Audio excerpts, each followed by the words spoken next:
एक बार एक सज्जन एक महात्मा जी से पूछते हैं, महात्मन, क्या हनुमान चालीसा पढ़ने के बाद संबंध बनाना चाहिए? पत्नी के साथ रति करना चाहिए? पत्नी के साथ संबंध में जाना चाहिए? ये उचित है या नहीं? ये सवाल हमारे मन में बहुत दिन से है। हम हनुमान जी के भक्त हैं, हम हनुमान जी की पूजा करते हैं और हमको कई बार इससे संबंधित लगता है कि हम कोई पाप तो नहीं कर रहे हैं। हम एक गृहस्थ जीवन में हैं, तो हमारे लिए क्या सही है क्या नहीं, इसका हमें सही जवाब दीजिए, हमारा संदेह दूर कीजिए। महात्मा जी सज्जन की बात सुनते हैं। महात्मा जी समझते हैं कि उनकी जिज्ञासा क्या है, वो क्या जानना चाहते हैं, क्या उनके दिमाग में चल रहा है। दोस्तों, स्वागत है आपका हमारे चैनल पर। ऐसे बहुत सारे तथ्यों, रहस्यात्मक और अन्य जानकारी के लिए आप चैनल को सब्सक्राइब कीजिएगा, जिससे कि आपकी यदि कोई जिज्ञासाएं हैं तो वो मिट सकें और आपको एक सटीक ज्ञान प्राप्त हो सके। महात्मा जी ने सज्जन को अपने पास बिठाया और उनको समझाया। उन्होंने कहा कि ये आपके ही दिमाग में नहीं, बहुत सारे लोगों के दिमाग में आता है कि हनुमान चालीसा पढ़ने के बाद क्या हमें शारीरिक संबंध बनाना चाहिए या नहीं। यह एक महत्वपूर्ण विषय है, क्योंकि हनुमान जी को ब्रह्मचारी माना जाता है और उनकी उपासना में पवित्रता हमेशा विशेष महत्व रखती है। सबसे पहले हमें यह समझना होगा कि हनुमान जी को ब्रह्मचारी क्यों कहा जाता है। महात्मा जी ने उनको समझाते हुए बोला, हनुमान जी परम भक्त और ब्रह्मचारी हैं। उन्होंने अपना संपूर्ण जीवन प्रभु श्री राम की सेवा में समर्पित कर दिया। इससे कई लोग मानते हैं कि उनकी आराधना के बाद संयम रखना आवश्यक है।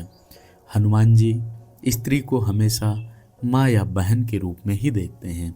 सीता जी को उन्होंने माँ के रूप में देखा है। इसलिए यह प्रश्न दिमाग में उठना स्वाभाविक है।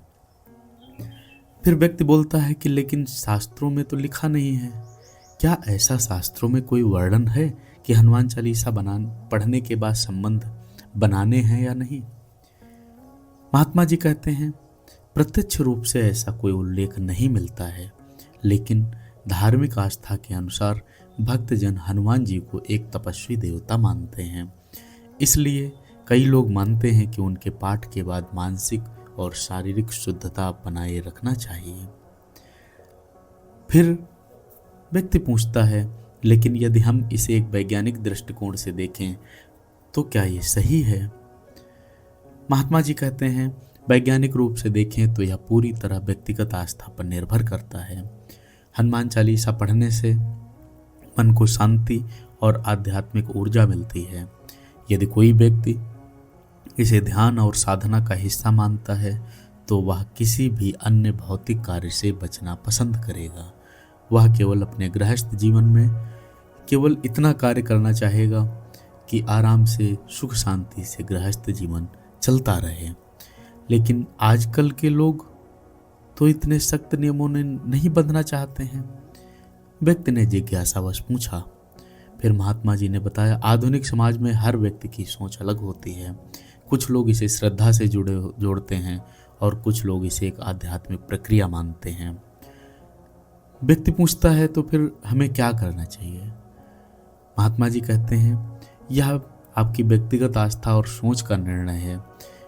अगर आप सोचते हैं कि आध्यात्मिक रूप से हम हनुमान जी की पूजा करते हैं, साधना करते हैं, तो आपको मंगलवार के दिन और शनिवार के दिन संयम जरूर रखना चाहिए। लेकिन यह कोई बाध्यकारी नहीं है, मानसिक शांति का माध्यम है।